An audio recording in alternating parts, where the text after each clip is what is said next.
At 16, my parents charged me rent to teach responsibility, but let my sister live free until 28. But now they're demanding I give her my house because she needs stability. And in exchange, they're going to let me live with them for discount on the rent. Hey Reddit, buckle the freak up because this story is going to piss you off. I'm talking blood boiling, throw your phone across the room levels of family dysfunction. But stick with me, because the ending is exactly the kind of justice porn you came here for. I'm Jake, 32 male, and I need to tell you about how my parents spent 16 years teaching me responsibility while my sister learned absolutely nothing except how to be a professional mooch. And now, they have the audacity to show up at my door demanding I hand over my house to her because she needs stability. The kicker? In exchange for giving up the house I busted my ass to buy, they're generously offering to let me rent a room in their house at a family discount. I wish I was making this shit up. Let me paint you a picture of my childhood, because context matters here. When I turned 16, my parents sat me down for what they called a family meeting. You know how family meetings always mean someone's about to get screwed? Yeah, this was one of those. My dad cleared his throat all serious-like and said they'd been thinking about my future, about teaching me real-world skills and financial responsibility. I remember sitting there thinking maybe they were going to help me open a bank account or teach me about investing. Nope. These geniuses decided the best way to prepare me for adult life was to charge me $300 monthly rent at 16, while I was still in high school. It's not about the money, Mom said, doing that fake sympathetic voice. It's about preparing you for the real world. You'll thank us later. I was making $8.50 an hour at Burger King, working maybe 20 hours a week because that's all they'd give a high school kid. Do the math. I was bringing home like $600 a month before taxes, and they wanted half of it, for the privilege of living in the bedroom I'd had since I was 5 years old. The same bedroom with the broken closet door they never fixed and the water stain on the ceiling from when the toilet upstairs leaked. But here's where it gets really good. My sister Vanessa, who was 14 at the time, sat through this whole meeting with this smug little smile. When I asked if she'd have to pay rent too when she turned 16, my dad actually laughed. Your sister's situation is different, he said. We'll assess things when the time comes. Spoiler alert. The time came and went. Vanessa turned 16, 17, 18, graduated high school, started community college, dropped out, picked up a few part-time jobs here and there, never paid a single cent in rent. She lived at home completely free until she was 28 years old. 28. But I'm getting ahead of myself. Let's go back to teenage me, trying to figure out how the hell to survive on $300 a month while going to school full-time. I couldn't do sports anymore. No time. Couldn't do any extracurriculars. My social life became non-existent because I was either at school, at work, or doing homework. Meanwhile, Vanessa was on the cheerleading squad, going to parties, getting her gas paid for, phone bill covered, insurance handled. When I brought up the blatant favoritism, my parents hit me with the classics. Life isn't fair. Stop being jealous of your sister. This is what we've decided is best. Our house, our rules. The double standards weren't subtle either. When I was 17, I got into a minor fender bender. Completely the other driver's fault. Police report proved it. My parents made me pay the $500 insurance deductible out of my own pocket and grounded me for a month for being irresponsible. When Vanessa was 19, she totaled Mom's car doing donuts in a grocery store parking lot. Completely her fault, got a reckless driving ticket. My parents bought her a newer, better car and said it was a learning experience that we shouldn't dwell on. I wanted to take a girl to prom. Had to pay for tickets, dinner, and the tux rental myself. Ended up working double shifts for 2 weeks to afford it. Vanessa went to 3 proms, including 2 at schools she didn't even attend. And my parents footed the bill for dresses, shoes, hair, makeup, limo, everything.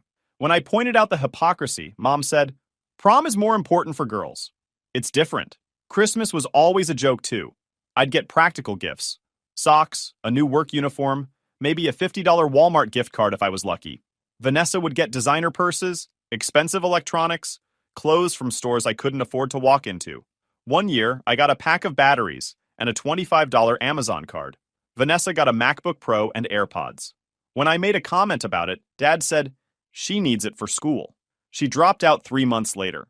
The MacBook became a Netflix machine. Every single achievement I had got the bare minimum acknowledgement. Made honor roll? That's nice, honey. Got a promotion at work? Good for you. Got accepted to community college? We're proud of you, said with all the enthusiasm of someone reading a takeout menu. Meanwhile, Vanessa got a C+ in algebra, and they took her out to Red Lobster to celebrate her improvement. She posted on Instagram once and got 50 likes. Mom printed it out and put it on the fridge like it was a freaking Pulitzer Prize. I graduated high school with a 3.7 GPA while working 30 hours a week. My graduation gift was a $50 Visa gift card and a reminder that rent was still due on the first of the month. I couldn't afford to go away to college, so I enrolled in the same community college Vanessa would later drop out of. Kept living at home because I literally couldn't afford anything else, and kept paying that $300 monthly rent like clockwork. My parents raised it to $400 when I turned 20. Inflation, my dad said. Like that made it reasonable. I worked full-time overnight at a warehouse while taking classes during the day. I'd come home at 7 a.m., sleep until noon, go to class, do homework, eat dinner, and head back to work. Rinse and repeat. I was a zombie for 2 years straight, but I graduated with my associate's degree and not a single dollar of debt. Vanessa? She was working part-time at a boutique, spending her paychecks on clothes and concert tickets, coming home whenever she felt like it. Still rent-free, still getting her car insurance paid, still getting an allowance, yes, an allowance at 21 years old, for helping around the house, which consisted of occasionally loading the dishwasher. I moved out the week after I got my associate's degree, found this shithole apartment 40 minutes away, $650 a month for a studio with a kitchenette that barely fit a hot plate. But it was mine. For the first time in my adult life, I wasn't paying someone else's mortgage while living under their bullshit rules. My parents were actually offended when I told them I was leaving. After everything we've done for you, Mom said. We taught you responsibility and this is how you repay us, Dad added. I didn't even respond. Just loaded up my beat-up Honda Civic with the 3 boxes of stuff I owned and left. For the next few years, I kept my head down and worked my ass off. Got a job in warehouse logistics. Worked my way up to supervisor, then operations manager. Started taking night classes for my bachelor's degree. Lived cheap as hell. Rice and beans became my best friends. No cable, no streaming services, no going out. Every extra dollar went into savings or toward tuition. My contact with my family became minimal. I'd show up for Christmas and Thanksgiving because Mom would guilt trip me about being too good for your own family now. These dinners were always the same. They'd ask me surface-level questions about work. I'd give surface-level answers, and then they'd spend the rest of the meal talking about Vanessa. Vanessa got a new job that she'd quit in 3 months. Vanessa started dating someone who'd be gone by Easter. Vanessa is thinking about going back to school. Narrator. She was not. I was 27 when I finally landed my big break. A buddy from work told me his company was hiring for a regional operations director position. It was a stretch for me experience-wise, but I applied anyway. Studied my ass off for the interviews, apparently knocked it out of the park, and got the job. Salary was $85,000, more than double what I'd been making. For the first time in my life, I had actual money. Not, maybe I can afford the name brand cereal money. Real, I can save for a house money. I kept living cheap though. Still had the same shitty apartment. Still drove my Honda with 200,000 miles on it. Kept my expenses low and saved aggressively. My co-workers thought I was insane, living like I was broke when I was making good money. But I had a plan. Vanessa, meanwhile, was still living at home at 27. Still rent-free. She'd bounced between probably 15 different jobs at this point.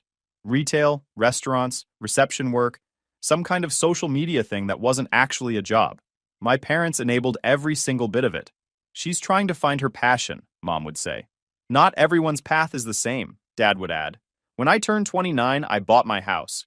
Not some starter condo or townhouse, an actual 3-bedroom, 2-bath house with a garage and a yard. Nothing fancy, but it was in a decent neighborhood with good schools. Thinking ahead, you know. The mortgage was less than what I'd been paying in rent for that shithole studio. I closed on the house in December. Didn't tell my parents until it was done. Signed, sealed, keys in hand. Figured they'd either try to talk me out of it or find some way to make it about them. When I finally mentioned it at Christmas dinner, you'd think I'd announced I was joining a cult. Mom's fork literally stopped halfway to her mouth. You bought a house? Yep. Closed last week. How did you afford that? Dad demanded, like I'd robbed a bank. I saved. Worked hard. You know, all that responsibility you taught me. Dad's face went red. You should have told us. We could have helped you look, given you advice. Why would I want advice from people who think charging a teenager rent is good parenting? That shut him up real quick. But Mom wasn't done. How much did you put down? What's your mortgage rate? Did you get it inspected? She was firing off questions like she had any right to know my financial situation. That's not your concern. We're your parents. Of course it's our concern. Really? Because you weren't concerned about my finances when you were taking $400 a month from me while I was trying to save for my future. Vanessa, who'd been quiet up to this point, decided to chime in. Must be nice to have parents who taught you how to save money. The victim complex was strong with this one. You had the same parents, I shot back. They just made different choices about which one of us needed to learn responsibility. The look on their faces was worth every ramen dinner and canceled weekend plan from the past decade. But here's the thing. They weren't happy for me. They were pissed, like genuinely angry that I'd managed to buy a house without their help or involvement. No congratulations. No, we're proud of you. Just this weird combination of anger and offense that I'd done something significant without including them. You didn't think to consult us first? Mom asked. Why would I? I'm 30 years old. Family discusses big decisions together. Oh, like how we discussed you charging me rent at 16? That family discussion? Yeah, that killed the conversation pretty quick. Vanessa, who was sitting there scrolling through her phone, barely looked up. Must be nice, she muttered. Over the next 2 years, I settled into my house and my life. Got promoted again. Now I'm pulling $110,000 as a senior director. Started dating a great woman named Riley who's a civil engineer. Got a dog. Basically living the stable, boring adult life that I'd worked toward for 15 years. My parents and I maintained our minimal contact. I'd see them at holidays, we'd have our superficial conversations, I'd leave. They never visited my house, never asked about my life beyond how's work. I was fine with it. Meanwhile, Vanessa finally moved out at 28. Not because she got her shit together, because my parents told her they were converting her room into my dad's home office. She moved in with her boyfriend of 4 months, some dude who managed a vape shop. That relationship imploded in 6 weeks, shocking absolutely no one. She ended up in this sketchy apartment complex on the bad side of town, working part-time at a call center and doing some kind of MLM thing on the side. My parents were constantly bailing her out with rent, utilities, car payments. She'd call them crying about how hard life was, and they'd Venmo her money within the hour. The MLM thing was particularly embarrassing. She got sucked into one of those wellness companies selling overpriced supplements, posted constantly on social media about being a boss babe and living my best life while barely making minimum wage. Tried to recruit me once through a Facebook message. You'd be perfect for this, Jake. You're so good with business. Yeah, I'm good with business because I have an actual job with a salary and benefits, not because I hustle scented candles to my high school friends. She bounced between MLMs like some people change socks. Wellness products, makeup, leggings, that weird diet coffee thing. Each time convinced it would be the one that made her rich. Each time failing spectacularly and moving on to the next scam. My parents funded every single one. Starter kits, inventory, those ridiculous conferences where they convince you you're going to be a millionaire if you just work harder. This went on for about 18 months. I heard about it through the grapevine. Mom would occasionally mention it in that martyred way of hers, looking for sympathy about how expensive it was to help Vanessa, talking about their financial struggles, while simultaneously enabling the person causing those struggles. I never offered to help. Not my circus, not my monkeys. Then last month, everything came to a head. I was working from home on a Tuesday afternoon when my doorbell rang. My dog went ballistic, as he does. I checked the camera and saw my parents' car in my driveway, both of them standing on my porch looking uncomfortable. I hadn't seen them since Christmas, and it was now April. This couldn't be good. I opened the door. Hey, what's going on? Can we come in? Dad asked. We need to talk to you about something. Every alarm bell in my head started ringing, but I let them in because I was morbidly curious about what could possibly bring them to my door unannounced. We sat in my living room, me on one couch, them on the other. Mom kept looking around at my furniture, my TV, the photos on the wall. Dad was doing that thing where he clears his throat repeatedly before speaking. So, he finally started, we wanted to talk to you about your sister. What about her? She's been going through a really hard time lately. Mom jumped in. Her apartment building is being sold and she's being evicted. She lost her job at the call center. She's struggling, Jake. Okay, that sucks for her. We were hoping, Dad continued, that we could work something out as a family. The word family always signals incoming bullshit. I leaned back and crossed my arms. Work what out? Mom took a deep breath. You have this big house, 3 bedrooms, and you only use one. We thought maybe Vanessa could move in with you. Just temporarily, until she gets back on her feet. I actually laughed. No. Jake, please, Mom pleaded. She's your sister. Family helps family. Like you helped me at 16 by charging me rent? That kind of family help? Dad's jaw tightened. That was different. That was about teaching you responsibility, I know. And what exactly were you teaching Vanessa by letting her live rent-free for 12 years? This isn't about the past, Mom said.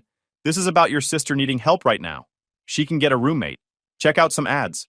That's what normal people do. She can't afford rent anywhere, even with a roommate, Dad said. Everything is so expensive now. Yeah, it is.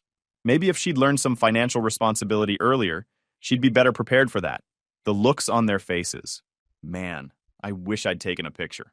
But Mom recovered first. Actually, she said, exchanging a glance with Dad, we had a different idea. A better solution for everyone. Here's where shit got truly insane. What if, Mom continued slowly, Vanessa lived in this house? Like, permanently? I blinked. What? Hear us out, Dad said quickly. This house is perfect for her. 3 bedrooms, nice neighborhood. She needs stability. A real chance to get her life together. So you want me to let her live here rent-free while I... What? Continue paying the mortgage? No, Mom said. We were thinking you could sign the house over to her. Give her a fresh start. The silence that followed was deafening. My dog, sensing the tension, came and sat at my feet. You want me to give her my house? I said slowly, making sure I was hearing this correctly. We'd make it worth your while, Dad added quickly. You could move back home with us. We'd only charge you $400 a month, way less than your mortgage. You'd save so much money. Let me make sure I understand this correctly. You want me to give Vanessa the house I saved for 10 years to buy. The house I worked 60-hour weeks to afford. The house I lived like a monk to save for. And in exchange, you'll let me pay you to live in my childhood bedroom again. The same room I paid rent on from 16 to 22. Is that what you're actually proposing right now? When you put it like that, you make it sound bad, Mom said. We're trying to help both of you. Vanessa gets stability, and you get to save money. It's a win-win. How the freak is this a win for me? Language, Dad snapped, like I was still a kid he could discipline. Answer the question. How is giving away my house that I bought with my own money and paying you rent again possibly a win for me? You're being selfish, Mom said, her voice getting that sharp, judgmental edge. Your sister is going to be homeless, and you're sitting here in this big house all alone, that I worked for, that I earned, that I bought with money I saved while you were bankrolling Vanessa's lifestyle for over a decade. We helped you too, Dad argued. By charging me rent as a teenager? That's your idea of help? We taught you responsibility. And what did you teach her? Silence. No, seriously, I pressed. What life lessons was Vanessa learning while living rent-free until 28? While you paid her car insurance and gave her money whenever she asked? What responsibility did she learn? She had a harder time adjusting to adulthood, Mom said weakly. Because you never made her adjust. You cushioned every fall, funded every failure, and now you're asking me to continue that pattern by giving her my freaking house? Jake, please, Mom started. Get out. What? Get out of my house. Now. You're not even going to consider it? Dad asked, standing up. Consider it? You came to my house. The house I bought myself, without a cent of help from either of you, and asked me to hand it over to your favorite child who's never worked for anything in her life. And you thought I'd consider it? You're delusional. Both of you. We raised you better than this, Mom said, tears forming. No, you didn't. You raised me to work for what I want and expect nothing from anyone. Congratulations, the lesson stuck. Now get the freak out. They left, but not before Dad turned at the door and said, You're going to regret this. I already regret letting you in. The door slammed. I watched through the window as they got in their car, clearly arguing. Then they drove away.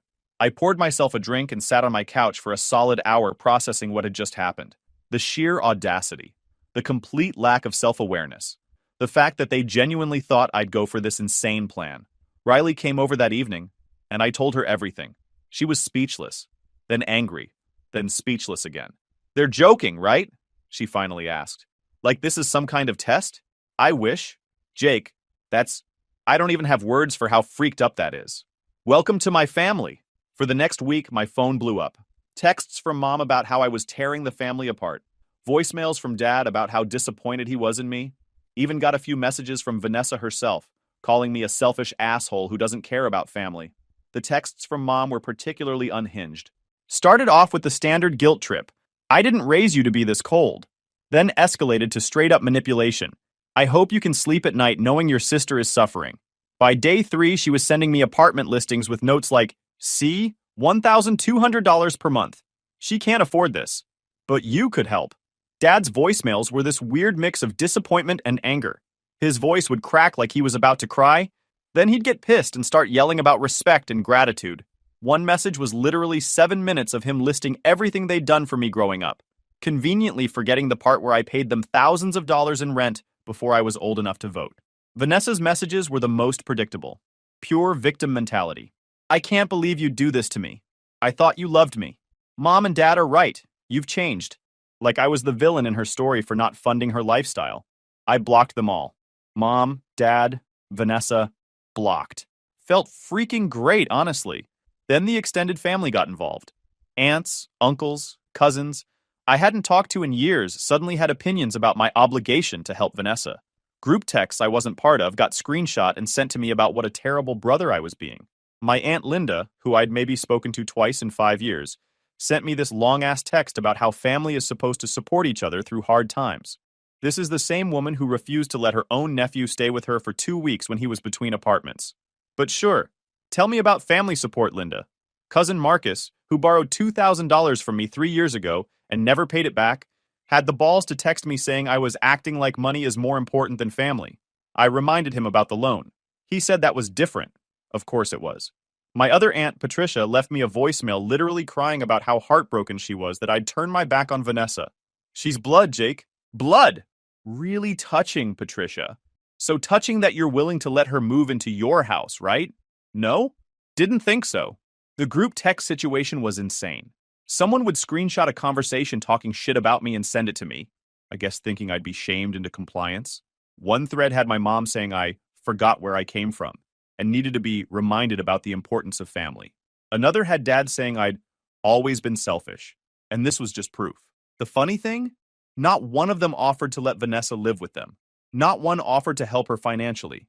They were all perfectly comfortable volunteering my house and my resources, but their own? Off limits. Aunt Linda had a 4-bedroom house with just her and her husband.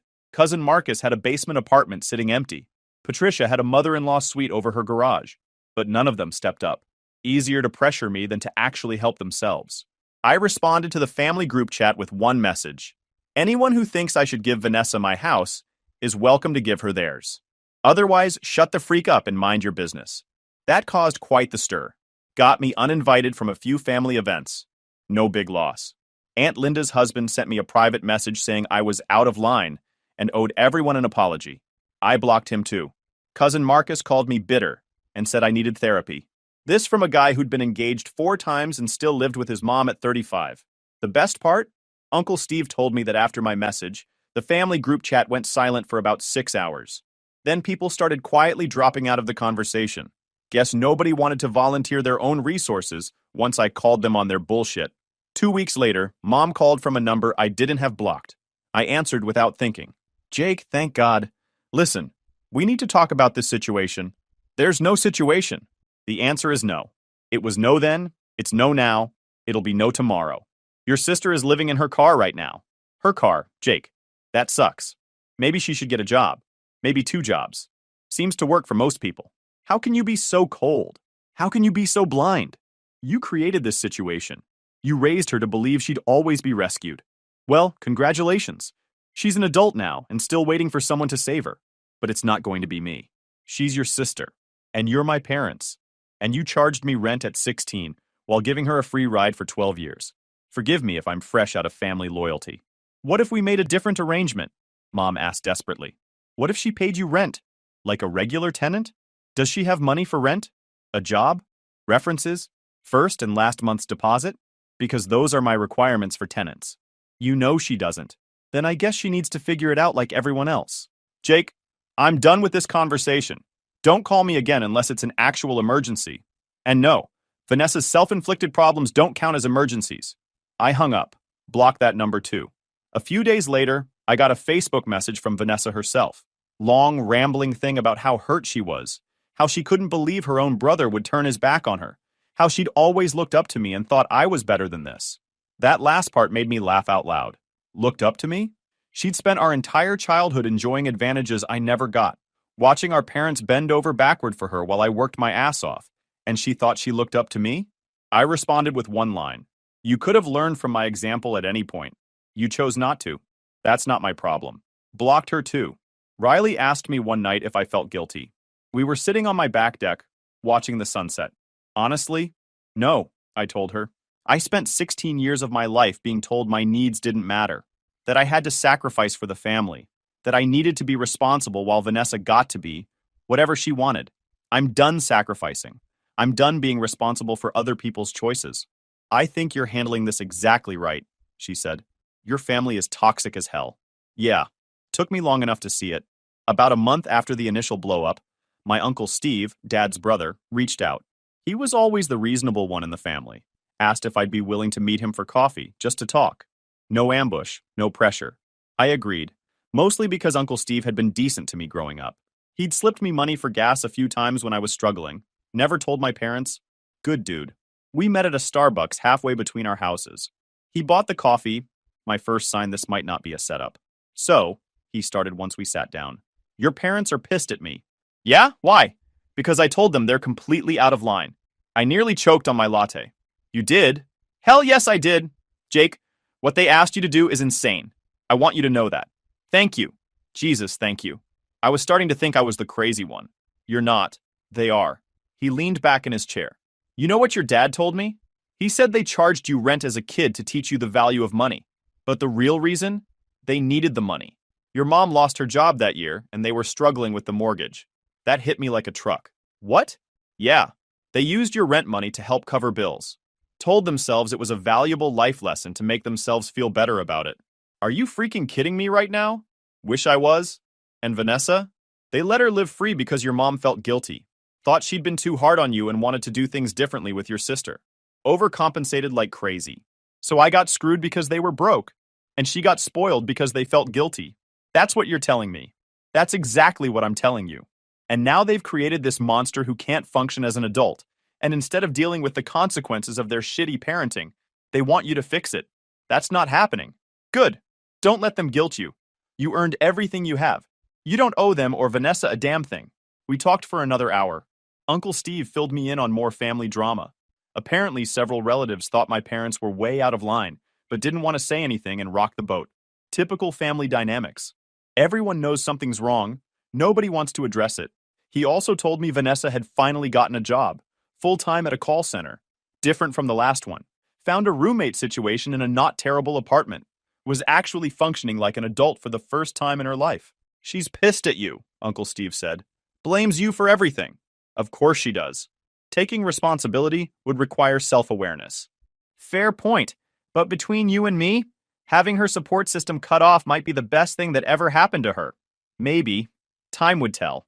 I haven't talked to my parents since that phone call. It's been 3 months now. Longest I've ever gone without contact. And honestly, I feel lighter. No more obligation to show up for holidays, where I'm treated like an afterthought.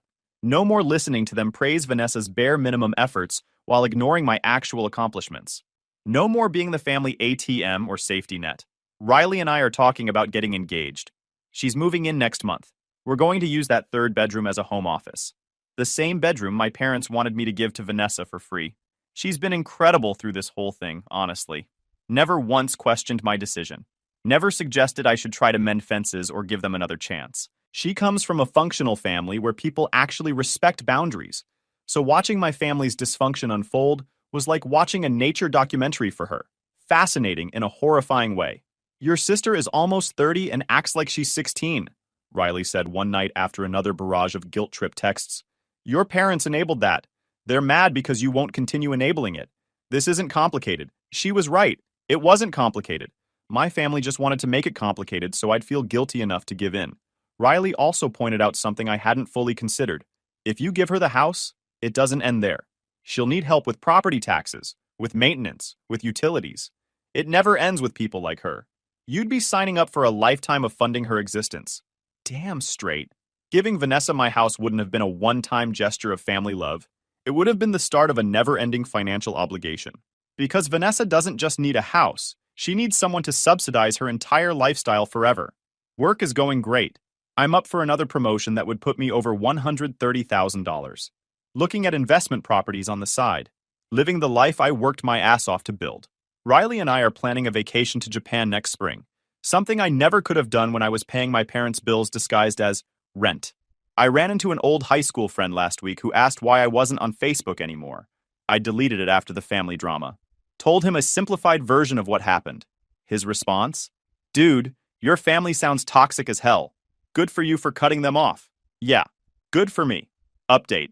It's been 6 months since I wrote this original post, and some people have been asking for updates, so here we go. My parents tried the guilt trip one more time.